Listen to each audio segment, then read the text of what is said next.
ये कहानी 14 अप्रैल 1865 civil war खत्म होने के 5 दिनों के बाद की है, जहाँ दो आदमी बेन एड्स के पूर्वज थॉमस गेट्स को मिलने आते हैं। उसके पास एक पहेली थी। वो उस पहेली को सॉल्व करने के लिए थॉमस के पास आया हुआ था।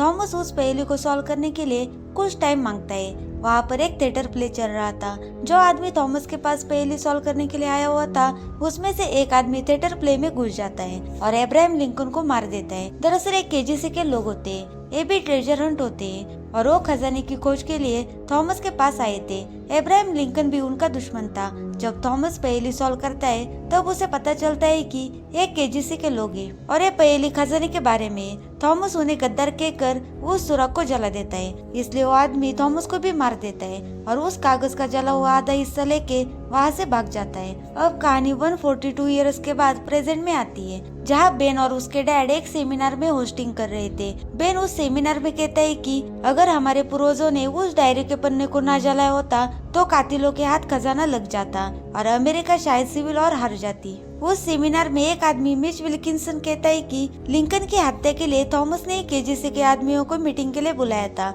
यह थॉमस गेट्स की चाल थी और मिच विल्किंसन उस जले हुए आधे हिस्से को दिखाता है जिस पर कातिलों के नाम के साथ थॉमस का नाम भी शामिल था और यह सबूत छुपाने के लिए थॉमस ने डायरी जलाई थी। अब बेन को अपने पूर्वज को निर्दोष साबित करने के लिए उस खजाने को ढूंढना ही होगा। बेन अपने दोस्त रैली के पास जाता है। रैली बेन से उसका हालचाल पूछता है। तब वो कहता है कि उसकी गर्लफ्रेंड उसे छोड़ के चली गई और उनके पूर्वज पर खून का इल्जाम भी है। तब बेन रैली से हेल्प मांगता है। मिच विल्किंसन के पास सबूत थे जो इस सबूत को सच साबित करता है और बेन को वो डायरी देखनी थी, तभी यह पहेली सुलझेगी और इसके लिए चेस की मदद की जरूरत थी। अब बेन रैली चेस के घर पर जाते हैं। वो चेस के घर जाकर चेस का आईडी कार्ड चुरा लेते हैं। तभी चेस वहाँ पर आ जाती है। बेन उसे देखता है तो चेस पहले से ही किसी को डेट कर रही थी। चेस बेन और रैली को रंगे हाथ पकड़ लेती है। बेन कहता है कि हमारे पूर्वज को निर्दोष साबित करने के लिए ये पहेली सॉल्व करनी होगी। वो जला हुआ पन्ना और डायरी उन्हें देखनी पड़ेगी। वो तीनों 1 घंटे से उस जले हुए हिस्से पर सर्च कर रहे थे पर उन्हें कुछ नहीं मिलता।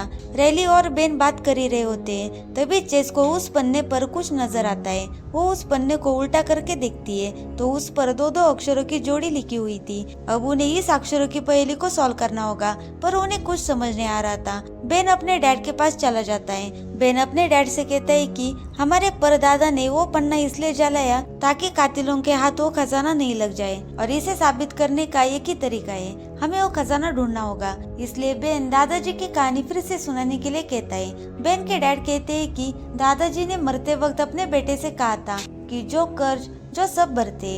ये सुनकर बेन को 5 अक्षर मिल जाते, डेथ, और इस अक्षरों से उन्हें एक शब्द मिलता है यानी कि लाबुले। दूसरी तरफ चेस मिच विल्किंसन से मिलकर उन्हें उस पहेली के बारे में पूछती है। तभी चेस को बेन का कॉल आता है और बेन उसे कहता है कि हमने पहेली को सॉल्व कर लिया पर अभी भी कुछ शब्द बाकी है।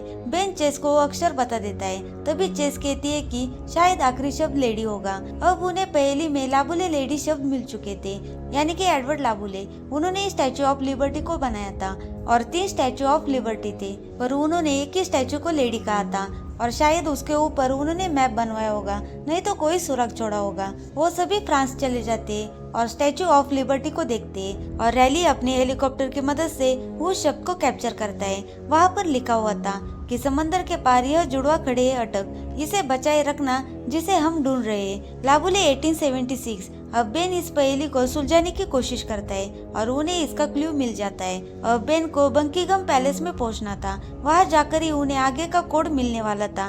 दूसरी तरफ FBI के लोग मिच विल्किंसन के बारे में पता लगाने की कोशिश कर रहे थे कि उसका बैकग्राउंड क्या है। मिच विल्किंसन बेन के डैड के घर जाकर उन्हें बेहोश कर देता है और उनके फोन को हैक करवाता है ताकि उनकी बातें सुन सके और आगे का सुराग पता कर सके। जब उनको होश आता है तो वे बेन को बताते हैं कि कोई घर में घुस चुका था पर घर से कुछ गायब नहीं हुआ। बेन को पता चल जाता है कि और भी कोई इस खजाने के पीछे है। ये सब विल्किंसन सुन रहा था। रैली और बेन बंकिंघम पैलेस में पहुंच जाते हैं। रैली वॉशरूम में जाकर वहाँ के सारे CCTV कैमरे को हैक करता है और बेन अपने कपड़ों के ऊपर अल्कोहल लगाता है ताकि पुलिस उसे अरेस्ट कर सके।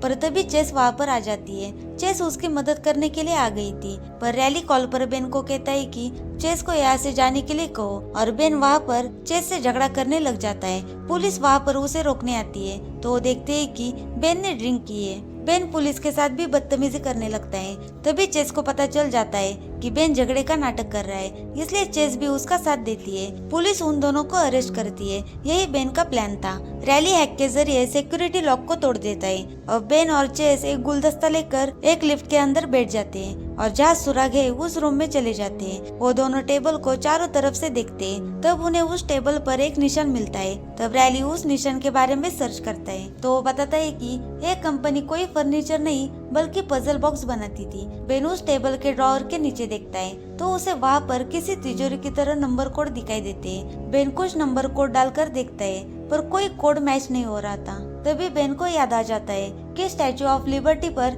1876 लिखा हुआ था।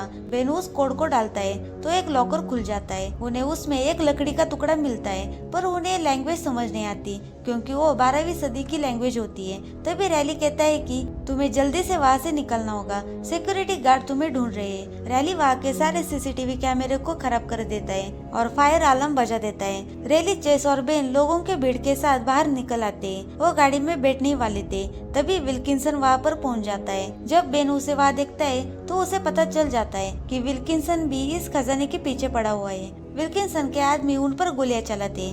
बेन और उसके साथी गाड़ी में बैठकर वहाँ से निकल जाते पर विल्किंसन के आदमी उनके पीछे पड़े हुए थे। बेन उस टुकड़े का फोटो निकालता है और विल्किंसन के लोगों से पीछा छुड़वाने के लिए वो लकड़ी का टुकड़ा पानी में फेंक देता है। घर आकर वो फोटो अपने डैड को दिखाता है तब वो कहते हैं कि ये साइन सिबोला का है, यानी सोने का शहर। तब बेन एक बुक में से सिबोला की कहानी सबको बताता है कि 1527 में एक जहाज फ्लोरिडा के तट पर दुर्घटनाग्रस्त हो गया था और सिर्फ 4 लोग ही बचे थे, जिसमें एक इस्तेमान था जिसने उस कबीले के सरदार की जान बचाई थी। इसलिए उसे इनाम के तौर पर उनके पवित्र शहर में लेके गए जो पूरा सोने का बना हुआ था।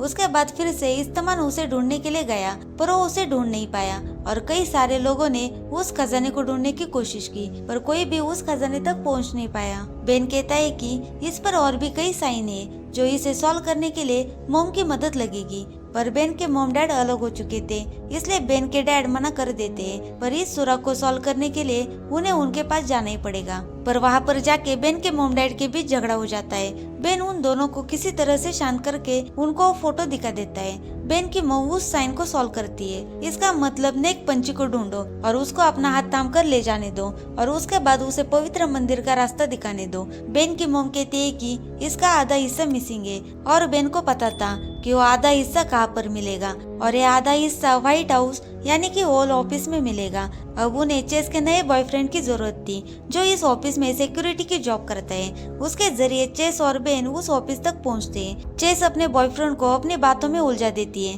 तब तक बेन उस आधे हिस्से को ढूंढता है पर वो खाली था। पहले कोई आके उसे चुरा के ले गया था पर वहाँ पर एक गरुड़ का निशान था और इस गरुड़ ने सूची पत्र को पकड़े हुए रखा था। रैली कहता है कि प्रेसिडेंट के पास एक ऐसी रहस्यमय किताब है जिस पर गरुड़ और सूची पत्र के बारे में लिखा है और ये सीक्रेट बुक के बारे में सिर्फ प्रेसिडेंट को ही पता था। अब वो रहस्यमय किताब ढूंढने के लिए बेन को अकेले प्रेसिडेंट से जाके मिलना होगा और वो सब प्रेसिडेंट से मिलने का प्लान बनाते। प्रेसिडेंट का जन्मदिन आ रहा था तभी रैली और बेन के डैड वहाँ के सारे होटल को बुक कर देते सिवाय माउंट वर्नन के, इसलिए उनके पास सिर्फ यही होटल बचा हुआ था और उन्हें माउंट वर्नन होटल में ही पार्टी रखनी पड़ेगी। पर वहाँ पर बहुत सिक्योरिटी थी इसलिए बेन के डैड एक मछुआरा बनकर बेन को उस होटल तक पहुंचा देते हैं। बेन जाके प्रेसिडेंट से मिलता है और उन्हें एक मैप दिखाता है और कहता है कि हम जिस होटल में है यहाँ पर एक सीक्रेट रास्ता है जो किसी को पता नहीं। वो देखने के लिए प्रेसिडेंट बेन के साथ चला जाता है। ये एक सुनसान जगह थी, इसके बारे में बेन को पहले ही पता था। प्रेसिडेंट अपने गार्ड को बाहर ही रुकने के लिए कहते हैं और वो अंदर चले जाते हैं। वहाँ पर उन्हें तीर के निशान दिखाई देते हैं। वो दोनों उस तीर के निशान को सही जगह पर सेट करते हैं। तब आगे का पत्थर खुल जाता है। वो दोनों उसके अंदर चले जाते हैं। तभी बेन उस रास्ते को बंद कर देता है। सिक्योरिटी देखने आती है तो उन्हें प्रेसिडेंट नहीं दिखाई देते। सिक्योरिटी वाले बाहर खबर देते कि प्रेसिडेंट को किडनैप किया गया है। अब वो दोनों अकेले थे और बेन के पास यही मौका होता है। वो प्रेसिडेंट को उस सीक्रेट बुक के बारे में पूछता है और वो बुक कहाँ है वो सिर्फ आपको ही पता है। प्रेसिडेंट कहते हैं कि इस बुक के बारे में मुझे कुछ नहीं पता। बेन उन्हें किसी तरह से उन्हें समझाता है और प्रेसिडेंट उस बुक के बारे में बता देते हैं। बेन प्रेसिडेंट को सीक्रेट रास्ते से बाहर लेके आता है जाते वक्त प्रेसिडेंट बेन को कहते हैं कि वो किताब लाइब्रेरी ऑफ कांग्रेस में है। वो बेन को उसका कोड भी देते हैं और ये भी कहते हैं कि तुम्हें पेज 47 भी जरूर देखना चाहिए। बेन वहाँ से लाइब्रेरी ऑफ कांग्रेस की तरफ निकल पड़ता है और सभी को वहाँ पर बुलाता है। पूरे शहर में प्रेसिडेंट की किडनैपिंग की खबर फैल जाती है। लाइब्रेरी ऑफ कांग्रेस में जो प्रेसिडेंट ने नंबर दिया था उसे ढूंढने की कोशिश करते हैं और आखिरकार बेन के हाथ वो सीक्रेट बुक लग जाती है। अब बेन को उस लकड़ी के आधे हिस्से का टुकड़ा मिल जाता है और उस बुक में लिखा था कि माउंट रशमोर पर जब खुदाई की गई थी तब सारे निशान मिटा दिए गए थे ताकि सोने का शहर बचा रहे। बेन उस बुक की फोटो लेता है। बेन उस आधे मिसिंग टुकड़े का फोटो अपने डैड को भेज देता है और वो विल्किंसन भी देख लेता है। बेन, रैली और चेस पुलिस से किसी तरह बचकर वहाँ से भाग निकलते हैं। बेन के डैड वो मिसिंग टुकड़ा दिखाने के लिए बेन के मॉम के पास चले जाते हैं, पर वहाँ पहले ही विल्किंसन पहुंचकर बेन के मॉम को धमकी देता है। पैट्रिक पहुंचा तो बेन की मॉम काफी परेशान हो जाती है क्योंकि अगर सच बताया तो उन दोनों की जान खतरे में थी। इसलिए बेन की मॉम कुछ हिंट के थ्रू उस पहेली को सुलझा देती है और उसे समझा देती है। पैट्रिक जाने के बाद विल्किंसन बेन के मॉम के सामने आता है और कहता है कि आगे का क्लू इस लेटर में है जो सिर्फ मुझे मालूम है, और उस लेटर को जला देता है। विल्किंसन वहाँ पर पहुँचे उससे पहले बेन और पैट्रिक माउंट रशमोर पहुँच जाता है। विल्किंसन बेन की मोम को बंदी बनाकर वहाँ पर पहुँच जाता है। अब बेन के मोम की जान खतरे में थी, इसलिए बेन और विल्किंसन आपस में डील करते हैं। बेन के अपने परदादा को निर्दोष साबित करना था और विल्किंसन को वो खजाना चाहिए था, इसलिए दोनों साथ मिलकर उस खजाने को ढूंढने का फैसला करते हैं। वो सभी पत्थरों के आइलैंड पर पहुंच जाते हैं। उन्हें वहाँ पर कोई सुराग नहीं मिलता, पर विल्किंसन के पास एक क्लू था जिससे आगे का सुराग मिल सकेगा।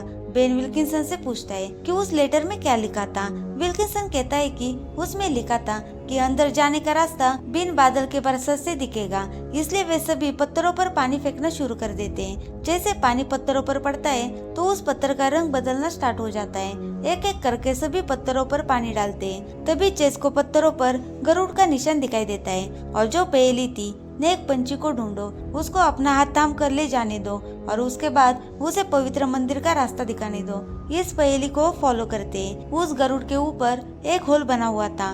बेन उस होल में हाथ डालकर एक पत्थर को खींचता है तो अचानक एक गुफा अपने आप खुल जाती है। वे सभी उस रास्ते से आगे बढ़ते हैं। आगे जाके रैली एक रस्सी को हाथ लगाता है, तभी सारे लोग नीचे गिर जाते हैं और पीछे जाने का रास्ता बंद हो जाता है। सब लोग उस रास्ते को खोलने की कोशिश करते हैं। तभी विल्किंसन कहता है कि बाहर जाने का सिर्फ एक ही रास्ता है, हमें आगे बढ़ना होगा और खजाना ढूंढना होगा। उन्हें एक गोल्ड से बना हुआ निशान दिखाई देता है। वो देखने के लिए आगे बढ़ते हैं। तभी सब लोग नीचे गिरकर एक स्क्वायर के पत्थर पर फंस जाते हैं। अगर कोई अपनी जगह से हिला तो पत्थर जुड़ रहा था।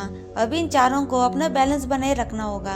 अगर किसी ने गलती की तो ये चारों के चारों मर जाएंगे। तभी उन्हें एक सीढ़ी दिखाई देती है। उस सीढ़ी से एक एक करके ऊपर की ओर चले जाते हैं। वो आगे बढ़ते हैं तो एक अंधेरे जगह पर रुक जाते हैं जहाँ हर जगह सिर्फ पानी है और वहाँ पर कोई खजाना नहीं था। उस पानी के बीचों बीच एक 4 हैंडल वाला पहिया था। वो चारों मिलकर उस पहिया को घुमाते हैं तो धीरे धीरे सारा पानी निकलना बंद हो जाता है और नीचे उन्हें एक रास्ता दिखाई देता है। वो सभी उस रास्ते से आगे बढ़ते हैं और वो एक जगह पर पहुंच जाते हैं। उनके सामने ऐसा नजारा था कि उनकी आंखें खुली की खुली रह जाती है। उन्हें सोने से बना हुआ शहर मिल गया था। वहाँ की सारी चीजें सोने से बनाई गई थी। बेन के मॉम डैड भी वहाँ पर पहुँच जाते हैं, पर तभी अचानक दीवारें टूटने लगती है और बहुत सारा पानी आना स्टार्ट हो जाता है। सभी लोग उस पानी में फंस चुके थे। वे सब बाहर जाने का रास्ता ढूंढने की कोशिश करते। तभी बेन के डैड पानी में नोट फेंकते। तब उन्हें पता चलता है कि यही बाहर जाने का रास्ता है। ये सभी उस जगह पर चले जाते हैं जहाँ बाहर जाने का रास्ता था, पर उन्हें एक चक्री को घुमाना होगा तभी दरवाजा खुल सकता है। लेकिन अगर ये दरवाजा खुला रहा तो दूसरी तरफ भी पानी चला जाएगा और दरवाजा खुला रखने के लिए किसी न किसी को उस चक्री को पकड़ के रखना होगा।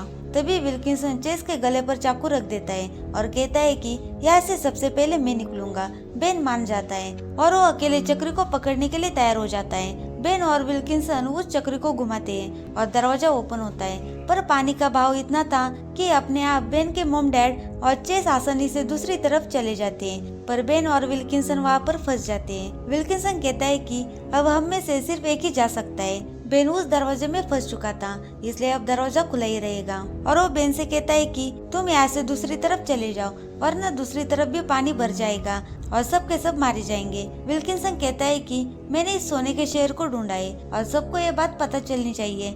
इस खोज में विल्किंसन का भी नाम होना चाहिए। और विल्किंसन अपनी पूरी ताकत लगाकर उस दरवाजे को ओपन करता है। बेन दूसरी तरफ चला जाता है, पर विल्किंसन उस पानी के बहाव में मर जाता है। अब इन पांचों की जान बच जाती है। अब इनको सूरज की रोशनी दिखाई देती है और उस रास्ते से वे सभी बाहर निकल आते हैं। बाहर आते ही बेन FBI को कॉल करता है और कहता है कि हमें सोने का शहर मिल चुका है। पर FBI रेली, चेस और बेन को अरेस्ट करते हैं क्योंकि बेन ने प्रेसिडेंट को किडनैप किया था। वहाँ पर प्रेसिडेंट भी मौजूद थे। वो कहते हैं कि हम सुरंग ढूंढने के लिए निकले थे, पर अचानक दरवाजा बंद हो गया और बेन ने मेरी जान बचाई थी। कोई किडनैपिंग नहीं हुई थी।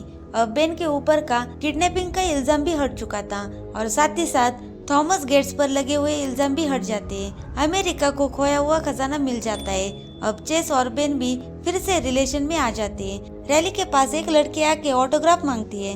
अब उसे भी गर्लफ्रेंड मिल जाती है और मूवी यहाँ पर खत्म हो जाती है। Thank you for watching.